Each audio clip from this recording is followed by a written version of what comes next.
এই মুহূর্তে রাজধানীর বসিলায় পশুর হাটে আছেন সহকর্মী আলতাফ হোসাইন। সরাসরি যাচ্ছি তার কাছে। আলতাফ, কেবল জমে উঠতে শুরু করেছিল রাজধানীর কুরবানির পশুর হাটগুলো।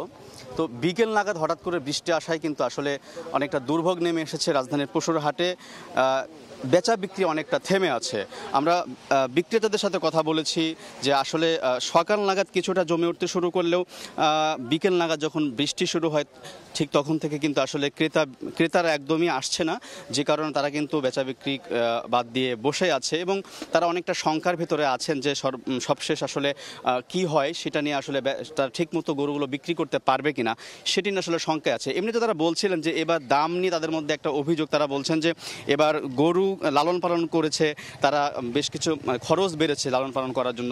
গোখাদ্যের খাবারের দাম বৃদ্ধি পাওয়ায় খরচটা বেড়ে যাওয়ায় কিন্তু তারা এবার দামটাও একটু বেশি হাঁকছেন, কিন্তু তাদের সেই প্রত্যাশিত অনুযায়ী তাদের যে চাহিদা সেই অনুযায়ী তারা কিন্তু দাম পাচ্ছেন না। ক্রেতারা কিন্তু দাম শুনেই চলে যাচ্ছেন, এমনটি অভিযোগ তারা করছেন।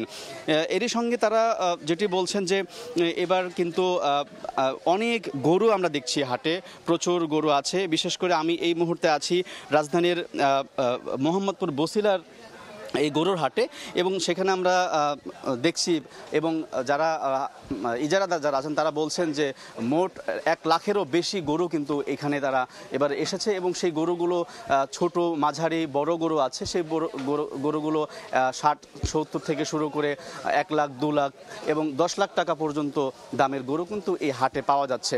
এই ছিল রাজধানীর কুরবানির পশুর হাট থেকে আমার কাছে থাকা সর্বশেষ খবর। সরাসরি যুক্ত ছিলাম রাজধানীর বসিলা পশুর হাটে।